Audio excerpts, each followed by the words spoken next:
said, "I'd like to address the media for a moment. People are questioning whether we're in the baseball business or the circus business. Let me be really clear. We're in the circus business." The names Klein chooses to create spectacle aren't as random as they might appear. The Yard Goats makes a very logical kind of sense for Hartford. You just have to change your perspective a bit to see it. The moniker refers to the small cars that pulled larger trains through the rail yards decades ago. The scrappy sound of the name invokes a spirit of stubbornness and irreverence, traits that Hartford residents enthusiastically cite to describe their city's character. Because the name sounds so wrong at first, but so right once you stop to think about it, the Yard Goats would soon become an inside joke that only Hartforders would get, and that's why the name ultimately worked.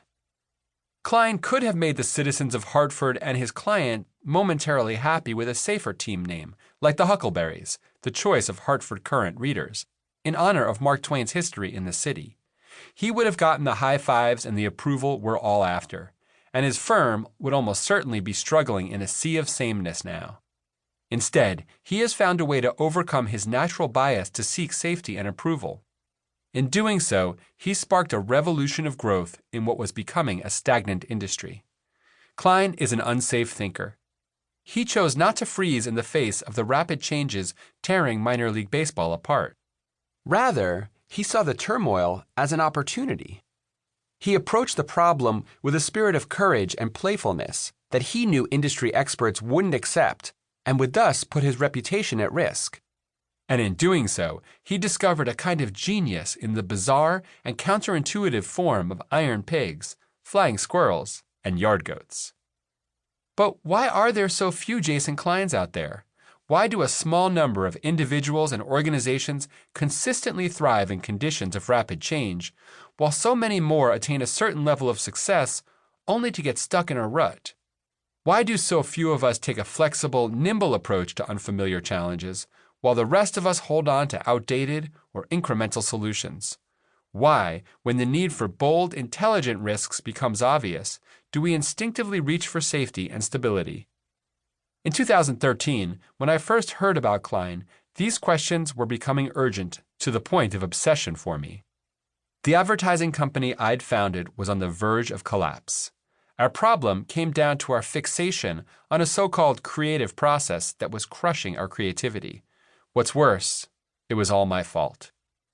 I had started Free Range back in 1999, straight out of college, when I was 24 years old, because I didn't think I could work well in a traditional corporate structure. I had trouble following rules and predetermined processes, and I figured that if I worked in a bureaucratic company, I'd inevitably get fired. I was determined that Free Range would allow creative teams to experiment freely, entertaining even the most outlandish ideas. Our early successes bore the concept out. We made a 4-minute online cartoon about the problems with factory farming that starred trench-coated animals. The Matrix reached 30 million viewers long before most people had even heard of internet video, making them laugh at and then act on an issue nobody had been talking about.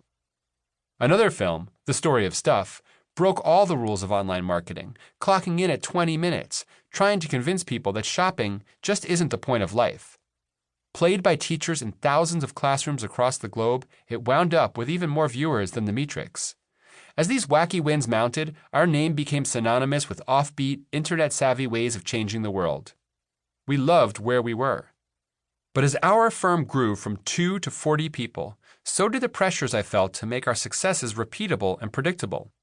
To serve our growing list of clients, I made what seemed like a mature decision: to fashion a rigorous process for us to follow. And thus I began to morph from the 24-year-old who hated rules into a 38-year-old seeking safety in them. I subscribed to management magazines, hired consultants, and instituted standard operating procedures, detailing a step-by-step path to creative success.